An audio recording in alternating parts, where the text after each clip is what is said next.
Assalamualaikum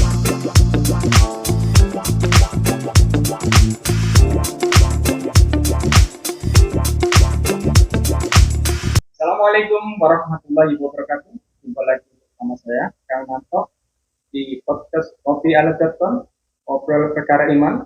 Ngobrol bukan sembarang ngobrol, ngobrol menyelesaikan perbedaan tanpa ada perselisihan untuk Islam rahmatan lil alamin.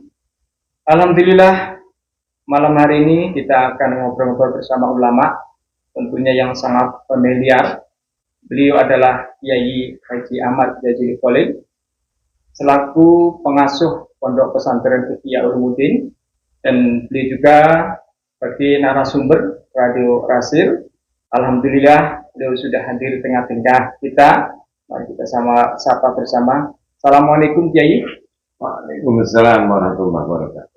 Alhamdulillah bisa menyempatkan waktunya di kesibukan Kiai hadir di studio podcast Ngopi ala Jatton. Mudah-mudahan apa yang nanti disampaikan, apa yang nanti dipaparkan tentang perkara ilmu haji dan kurban bermanfaat bagi kita semua. Namun sebelum obrolan kita mulai, tentunya berkenan Kiai untuk memberi biodata Kiai sehingga kami sebagai santri nantinya tidak bertanya-tanya mengenai biodata Kiai. Monggo Kiai. Assalamualaikum warahmatullahi wabarakatuh. Waalaikumsalam. Bismillah, alhamdulillah, wassalatu wassalamu ala rasulillah Muhammad ibn Abdillah wa ala alihi wa sahbihi wa man tabi'ahum bi ihsan. Para pemirsa podcast Ngopi ala Jatton, Ngobrol perkara imam ya. yang saya hormati, alhamdulillah pada malam ini kita bisa bertatap muka, ya. Walaupun lewat jarak, tapi saya harap tidak mengurangi nilai, ya, itu tentu harapan. Saya dulu tahun 76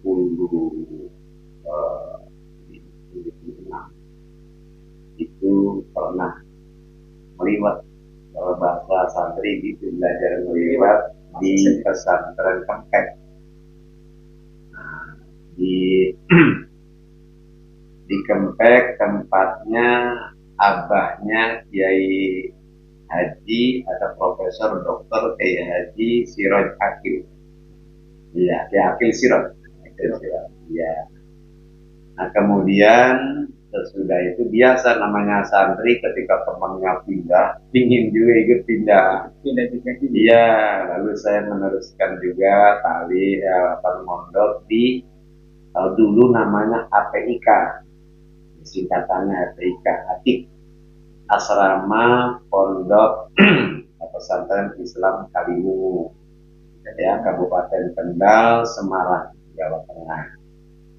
Nah, sesudah itu kemudian melanjutkan kuliah di Ponorogo, yaitu di Unsuri, Universitas Sunan Giri, cabang dari Surabaya.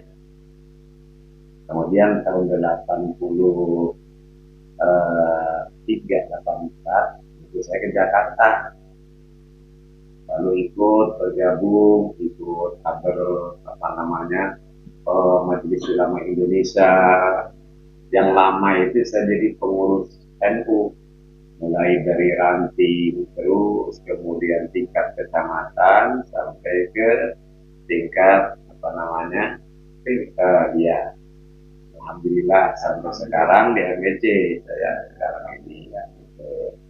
Nah, itulah kehidupan atau pengalaman hidup saya. Nggak banyak ya. Dan kemudian pada tahun 2000 saya waktu itu menemui guru di Semarang, Syekh bin Jatirai. Beliau mengatakan begini, Jul katanya.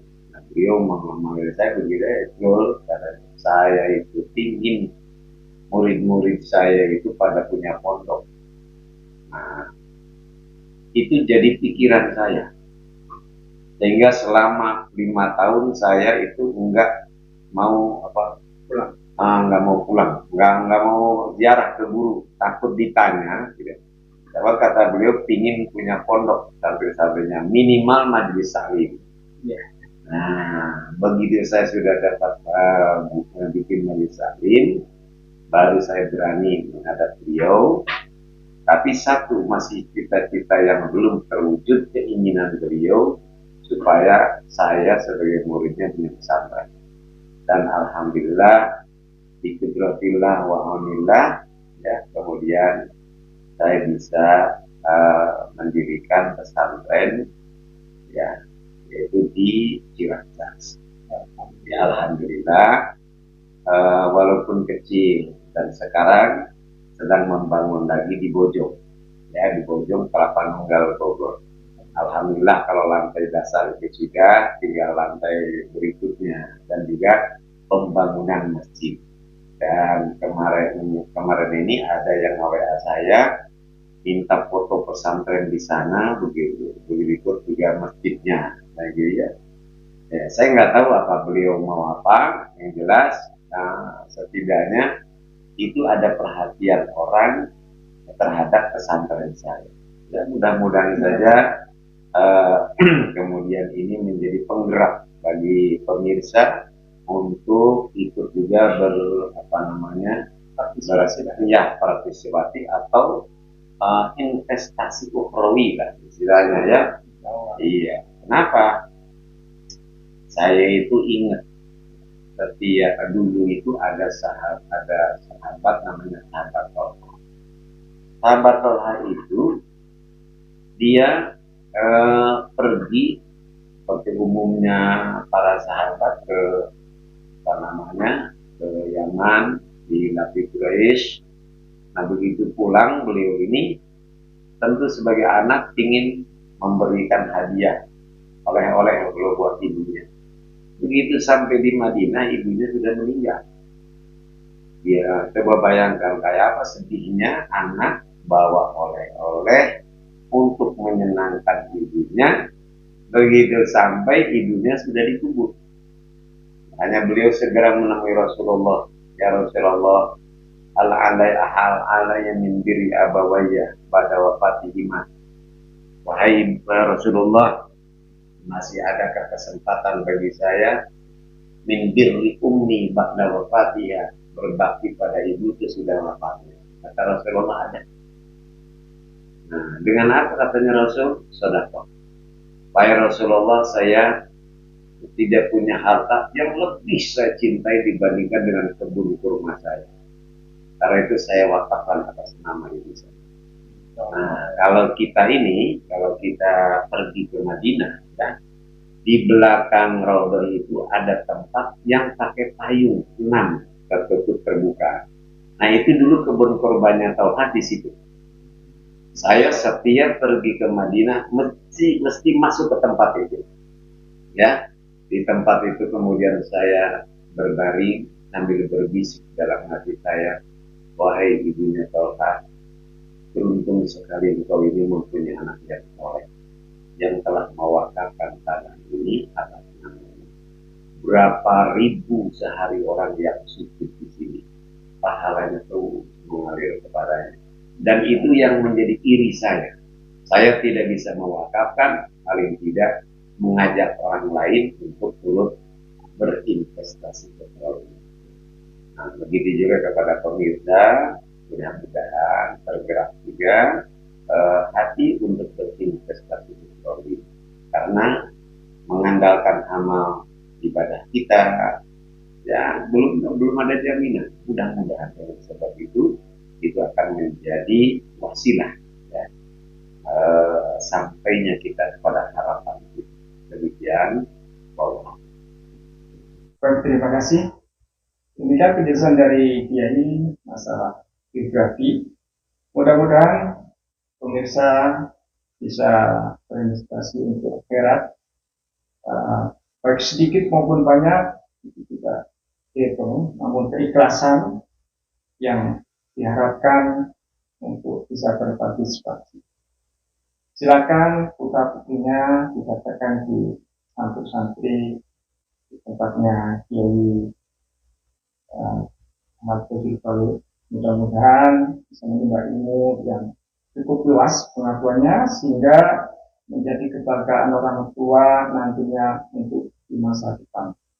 Baik Kiai, untuk malam hari ini yang akan kita obroli yaitu masalah haji dan korban. Tentunya ada sedikit pertanyaan dari saya Kiai ketika itu kan Kiai menyampaikan bahwa Kiai ketika mau berangkat haji kan minta izin ke guru Kiai. Guru Kiai nggak ngizinin, tapi kalau minta doa didoain. Nah, kita sebagai orang awam ini kan nggak ngerti bahasa santri seperti itu Kiai, mohon penjelasan Kiai. Iya. Jadi saya ketika mau berangkat haji yang kedua, itu pertama karena tinggal di Jakarta, jadi guru yang di Jakarta dulu ya saya datangi, yaitu Kiai Syafi Hajami. Saya menghadap beliau, Kiai kata saya, insya Allah di musim haji ini saya mau melaksanakan ibadah haji. Saya nggak menyebutkan kalau itu haji yang kedua. Namun kata saya Kiai, saya ini belum memahami, belum paham apa itu haji. Mohon nasihatnya. Lalu kata beliau begini, Ahmad Jazuli, kalau kamu mau pergi haji, nungguin kamu paham dulu haji. Sampai mati kamu nggak akan pergi haji. Satu itu. Itu diingat bersama saya. Yang kedua, saya pergi menemui guru yang ada di Semarang, yaitu Bahdim Yatirois Al-Madhkur, ya. So, dua-duanya ini sudah nggak ada semua. Begitu saya menghadap kepada beliau, ya, pertama beliau memang mengatakan, kalau kamu katanya datang ke ulama ke kiai, mau pergi haji, jangan minta izin, tapi minta doa, gitu. Nah, saya nggak berani mengatakan kenapa. Kenapa saya nggak menyela begitu ya? Kenapa? Karena yang saya ingat dulu Rasulullah Shallallahu Alaihi Wasallam itu pernah ditanya oleh seorang nelayan. Wahai Rasulullah, saya ini seorang nelayan. Nah, saya tentu sebagai nelayan sudah mempersiapkan bawa air bekal minum. Nah, kalau saya minum, kalau saya pakai air ini buat wudhu, nanti kan saya kehausan. Bolehkah saya berwudhu dengan air laut? Pertanyaannya kan itu, boleh nggak saya berwudhu dengan air laut? Jawab Rasulullah, wa tahuru ma'uhu al-hilu maitatuhu. Air laut itu airnya suci dan bangkainya halal. Padahal pertanyaannya boleh enggak wudhu pakai air laut? Jawabannya kan sebenarnya boleh atau tidak, selesai sudah. Tapi Nabi nggak begitu menjawab pertanyaan yang diajukan, tapi juga hal yang ada kaitannya dengan itu, yaitu bangkai ikan laut. Ikan laut, ya, bangkai ikan laut. Nah, jadi hal-hal yang berkaitan dengan pertanyaan yang ada kaitan itu disampaikan juga. Karena itu saya juga nggak berani menyela, ya, sebab kiai biasanya begitu. Karena itulah apa kata beliau? Jawabnya, kalau minta izin, ya, berarti semua yang kamu lakukan itu sudah ada izin dari guru.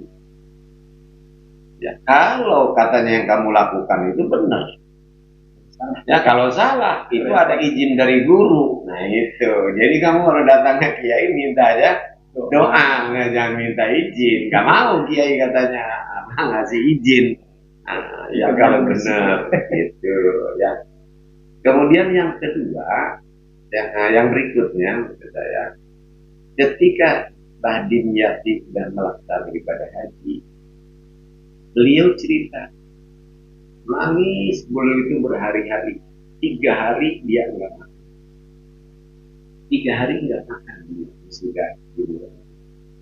Lalu saya tanya, kenapa Pak? Akhirnya kata beliau begini, bagaimana saya enggak nangis? Jadi, ketika saya jumroh, saya lihat betul katanya itu kalau batu itu masuk ke dalam marmer. Gitu. Ya, marmer itu tempat lubangnya itu. Nah, di zaman Nabi kan nggak ada tubuhnya, ya cuma ada lubangnya aja. Ya. Dalam hati saya kan begini, lah secara pikir kan itu udah benar, udah memenuhi syarat. Loh kenapa nangis apa ini? Kenapa sedih, gitu kan? Kembali saya juga nggak mau bertanya, gitu kan? Nanti juga beliau akan menjelaskan, cuma di hati aja nangis. Akhirnya kata beliau begini, Jazuli, orang kalau jumrohnya diterima, itu langsung diterima oleh malaikat, jadi nggak masuk ke dalam Penumpang itu ya? Hah? Penumpang yang disediakan itu? Iya, itu diterima langsung katanya oleh malaikat. Ini bukan fikih, nih. Kalau bicara fikih nggak nyambung.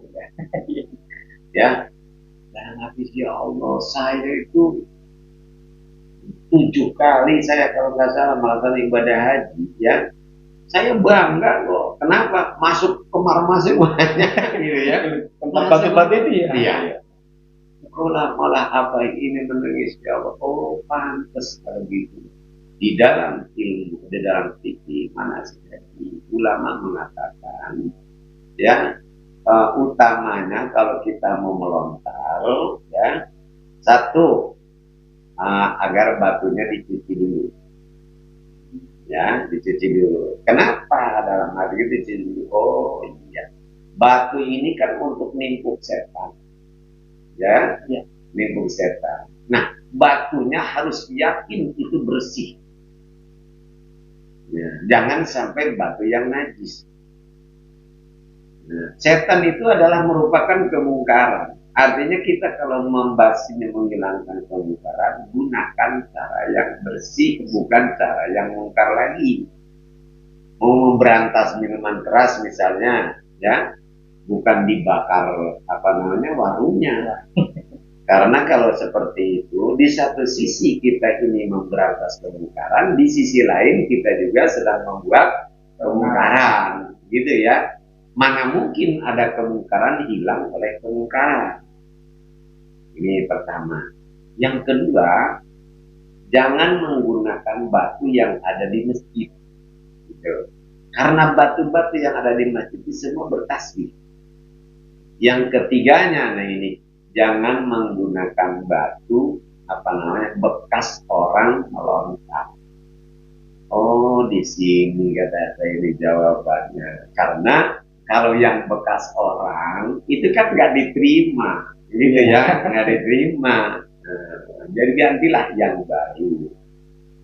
Dari sini saya kemudian paham kenapa Syekh Syafi'i Hazami mengatakan kalau kamu menunggu kamu paham dulu mau melakukan ibadah haji sampai mati kamu tidak akan paham. Maka saya ketika ada pertanyaan, ya, seluas apakah ilmu haji yang Allah syariatkan, ya, nah ini ya nggak bisa diukur, wasi'ah kursius sama watiwal. Ilmunya Allah itu mulai meliputi langit dan bumi, gitu ya. Nah, kalau tadi penjelasan kisah seperti itu, akhirnya kata beliau begini, sudah Ahmad Jazuli, kamu berangkat, amalkan saja itu manasik yang sudah kamu lakukan. Ya, jadi bismillah seperti itu. Berarti ilmu haji ini sangat luas sekali ya? Ya luas sekali, ya, luar biasa. Disebutnya juga kan al-hajju jihad. Ya al-jihad. Ketika kita melaksanakan haji, tentunya jamaah haji itu seringnya berziarah di makam Rasulullah. Di samping ziarah akan melakukan sholat di Raudhah ya ini. Untuk ziarah ini, untuk jamaah haji ini di sunnah atau wajib ya? Dan untuk kita beribadah di tempat Raudhah ini mungkin ada faedahnya sendiri atau mungkin ada kemuliaan-kemuliaan di situ ya, mohon penjelasan gitu. Mengenai keutamaan Raudhah kan sudah jelas. Raudhah itu disebutnya adalah taman surga. Artinya kalau kita sudah masuk ke taman, kan ke surganya sudah dikit lagi. Udah deket Ya iya, Jadi gitu. tamannya lah ya. Luar biasa lah. Orang sampai berebut di situ kan ya, subhanallah. Nah, kemudian bagaimana menziarah? Ini saya menarik sekali. Dulu ada orang bertanya kepada seorang ulama, ya, Kiai katanya, bagaimana kalau kita pergi haji tapi tidak ziarah kepada Nabi? Karena ziarah itu kan syirik, karena gitu. Nah, dalam hati saya, ini orang rupanya ragu tentang syiriknya ziarah. Ya, kenapa? Kalau enggak ragu, kenapa dia pakai nanya? Ya, ya sudah aja, dia tinggalkan. Nah, yang kedua, mungkin dari sekian juta atau ya ratus ribu atau juta orang, hanya kelompok dia saja yang enggak ziarah, yang lain pada ziarah, gitu kan? Sehingga itu kemudian ditanyakan, jawab si kiai itu begini, saya rasa katanya bukan ibu yang dia ingin ziarah, tapi Rasulullah yang nggak mau ziarah ibu. Rasulullahnya yang nggak mau dikunjungi. Kata saya, kalau saya yang bertanya, saya tampar kepala saya. Kenapa? Itu jawaban bener-bener apa namanya, nyalakin gitu. Iya. Jadi bukan ibu yang nggak mau ziarah katanya, tapi Rasulullah yang nggak mau dikunjungi itu. Ya, ada menarik, ini ada seorang ulama, tapi di kalangan ulama apa namanya, bukan ulama fikih, ulama syariat, ya, bukan ulama syariat ini. Kalau Anda katanya berkesempatan haji, nggak ziarah, atau ziarah tapi nggak haji, mana yang akan Anda utamakan?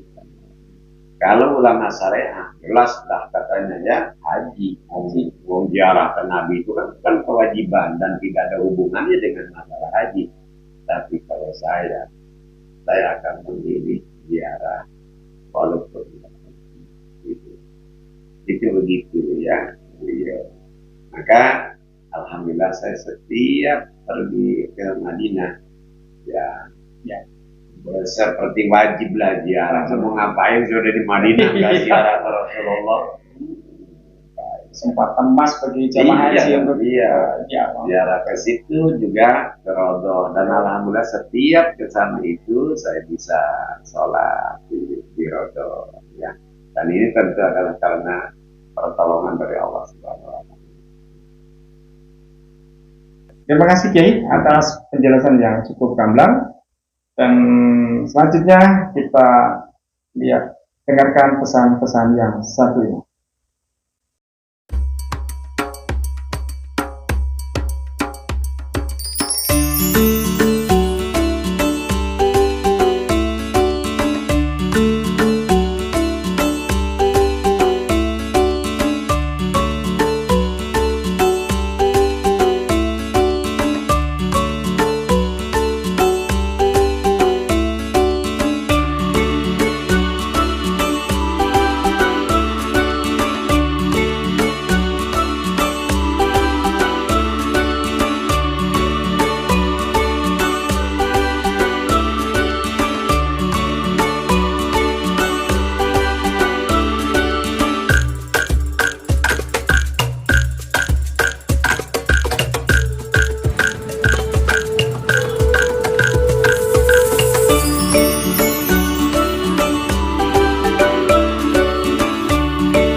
Laskar Gampang Ciracas menyediakan hewan kurban berupa sapi 5 dan kambing.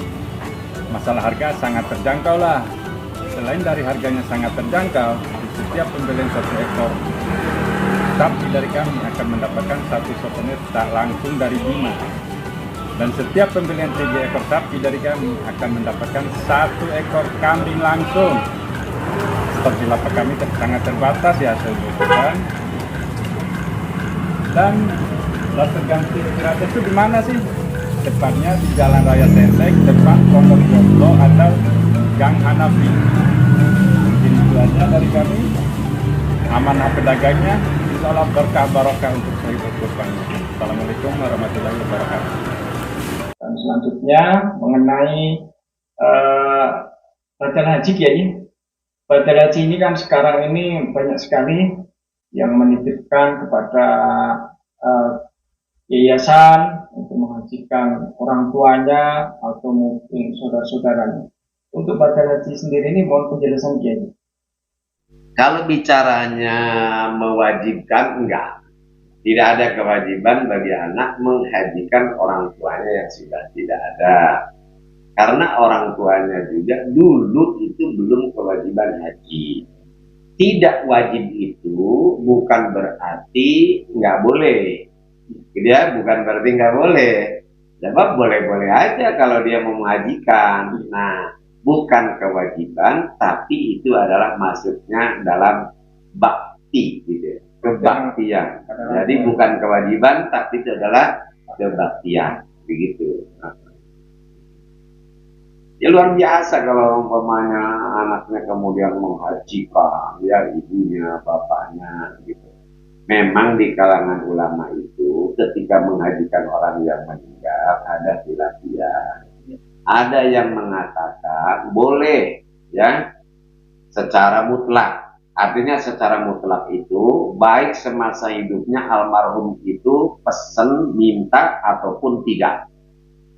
Nah, yang kedua ada yang mengatakan boleh kalau dulu ya pesen tuh ya, atau minta yang si almarhum ini nanti kalau saya mati ya minta dibadal apa namanya dibadalkan gitu ya. Baru itu katanya bisa ada seperti itu khilafiyah. Tapi yang jelas begini. Seandainya enggak sah kita membadal hajikan orang tua yang sudah tidak ada, ya, yang jelas kita sudah kalau kita sendiri yang melakukan, kita sudah melakukan ibadah perbuatan baik. Kemudian kalau orang lain kita juga sudah memberikan kepada kebaikan kepada orang lain, menyenangkan orang lain jadi dapat duit, itu tentu tidak akan sia-sia. Itu. Jadi lebih baik kalau kita menghajikan ya terlepas apakah itu sah atau tidak menurut dua ulama tadi gitu ya. Sebab tidak ada kebaikan yang akan sia-sia. Baik, di akhir obrolan kita, di akhir bincang-bincang kita ini, tentunya kami butuh saran, motivasi agar kami sebagai masyarakat umum, sebagai santri-santri kiai ini bisa memahami ibadah haji ketika nanti akan berangkat haji, ataupun saudara-saudara kita yang sedang ada di Mekah sana, mudah-mudahan dengan penjelasan kiai tadi cukup gamblang dan bisa melaksanakan rukun-rukun haji dan hajinya haji yang mabrur nantinya. Kiranya di akhir perbincangan ini kami mohon saran dan motivasi dari kiai. Kalau kaitannya dengan dengan haji itu maknanya adalah al-hajju lughatan al-qasd. Haji itu secara etimologi maknanya adalah maksud, tujuan. Nah, kalau bicara tentang tujuan itu artinya berbicara niat. Kalau sudah berbicara niat, kita berbicara hati, karena tempat niat adanya di hati. Nah, maka di sini haji itu sangat ditentukan oleh bagaimana niatnya dia. Ya, kita niat ke sana itu mau apa? Walillahi 'alan nas. Walillah didahului dengan walillah dan karena Allah. Jadi sudah ke sana itu niatnya karena mau menjalankan karena Allah, menjalankan perintah Allah, bukan mau menghapus dosa, bukan mau ini, bukan karena Allah aja udah. Kalau sudah karena Allah mau menghapus itu udah gampang sekali gitu ya. Apalagi kalau niatnya yang kurang lanjut. Udah gitu jalannya niatnya karena Allah Subhanahu wa taala kita melaksanakan ibadah haji ya. Nah, kemudian orang nanti pulang mau manggil saya haji atau tidak itu bukan urusan saya. 7 kali saya haji, nggak ada kakak saya, mbak saya, orang tua saya manggil saya haji. Karena bapak saya menanamkan kepada anaknya, haji itu bukan dalam panggilan. Ya, bukan dalam sebutan, tapi haji itu dalam perilaku. Pantas nggak kamu?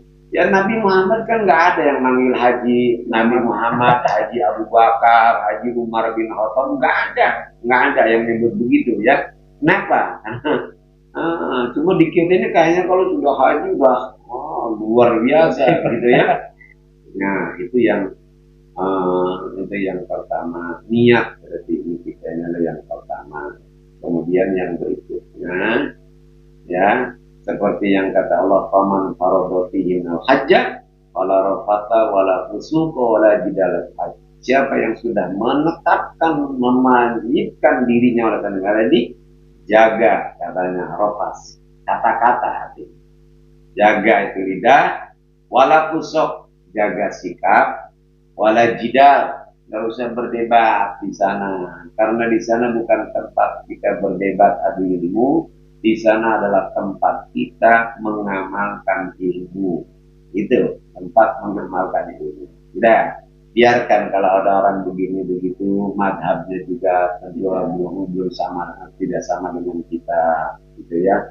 Itu menyangkut masalah apa namanya haji, kemudian masalah korban. Makhluk Allah ini kalau kita bagi itu ada 4. Satu makhluk yang Allah karuniakan akal, nggak dikaruniai nafsu, itu malaikat. Nah, semua akal ini sudah fitrahnya melakukan perbuatan-perbuatan yang positif. Karena itulah maka di dalam Al-Quran banyak sekali ayat yang memerintahkan kita mengikuti, memberdayakan akal sehat. Apalah taqilun, apalah tatafakkarun, tadzkiratan liulil albab. Apa kalian tidak berakal? Apa kalian tidak berpikir? Ini peringatan buat orang-orang yang mempunyai akal sehat. Itu kenapa? Ya, karena kalau kita mengikuti akal, nggak mungkin kita ini melakukan perbuatan yang nista, gitu ya. Faman sya'a amana wa man sya'a kafar.